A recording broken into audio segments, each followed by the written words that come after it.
Windows 10 is the latest version of Microsoft's operating system for PCs and tablets, as well as many other devices. Windows comes pre-installed on most new devices. In this video, we will explore the basics of working with an operating system. We'll use the Windows 10 operating system for examples, but these concepts carry over to other operating systems too. When you start up your Windows 10 device, the first thing that will load is the operating system. You will see a screen asking you to log in. A device using Windows 10 as the operating system can be used by more than one person or user. Each user would create their own username and password, then use them to log into their profile and access their own documents without seeing other users' documents or profiles. This allows each user to create their own profile and personalize their experience the way they like. For instance, imagine two users that use the same Windows 10 computer. One user might want their device language to be English, while the other might like it to be Arabic or another language. This is possible with Windows 10 devices. To log into your device, simply enter the username and password in the designated boxes. If you have set up a personal identification number or PIN when you set up Windows 10, you could use your PIN instead of your password when logging in. Then click the arrow next to the password box or simply press Enter. If you use your PIN, once the correct PIN is entered successfully, it will immediately take you to your desktop.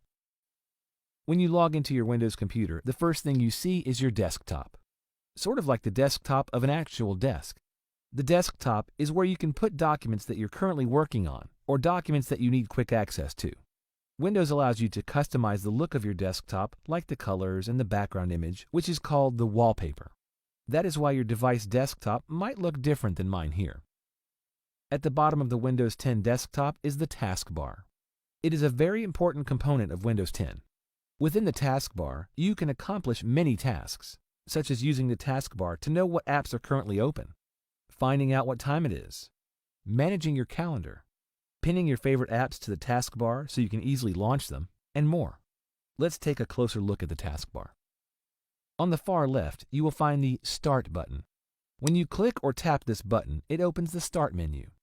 The Start menu is where you can find all the applications on your device, as well as access functionalities like logging off, restarting, and shutting down your device. We'll revisit the Start menu shortly. Right next to the Start button is the Search box. It allows you to search for applications by their name or search for files and documents on your device. Just start typing the name of your application or document, and you will find windows showing you results as you type.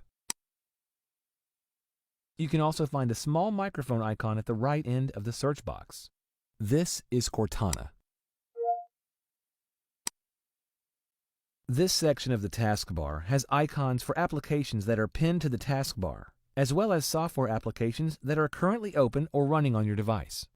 Running applications will have a visual line under the application icon to indicate that it's currently running. You can customize this section by removing or adding applications as you see fit.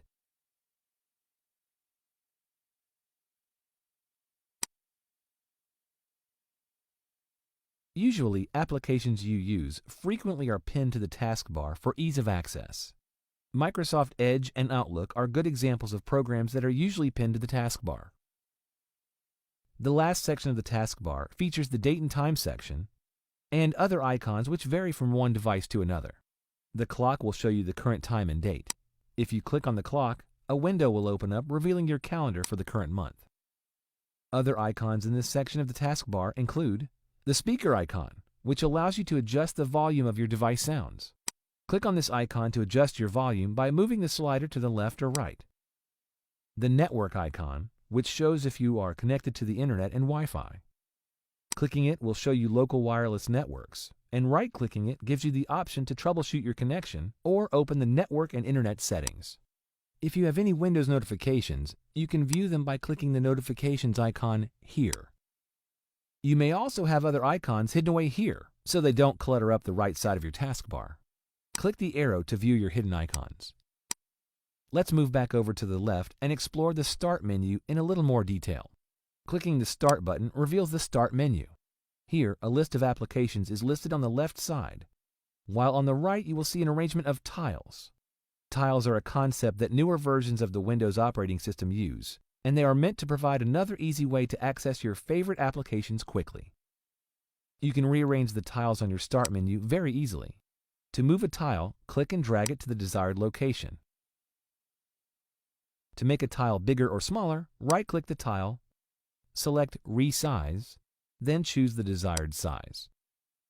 Located within the Start menu are options for quickly accessing your documents and pictures, as well as a quick way to open your Settings menu.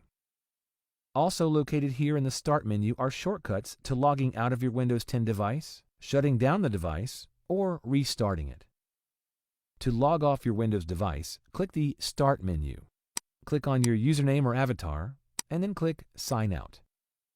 One thing about signing out of Windows: signing out is different than shutting down or turning off the computer. Signing out keeps your device running, but signs you out of Windows 10. After you log out, the computer is ready for another user to log in. Shutting down your computer simply means you're completely turning off your computer, like you turn off a television or another device.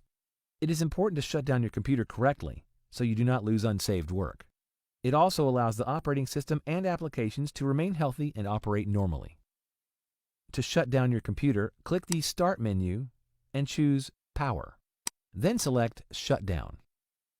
Sometimes you will need to restart your computer, like when a new application is finished installing on your computer or when an update has been downloaded.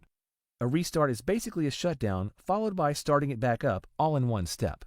Your device will prompt you when it needs to be restarted. To restart your device, click on the Start button, then choose Power, then Restart. As you can see, there is a lot your operating system can do for you, so you can use your computer to get things done.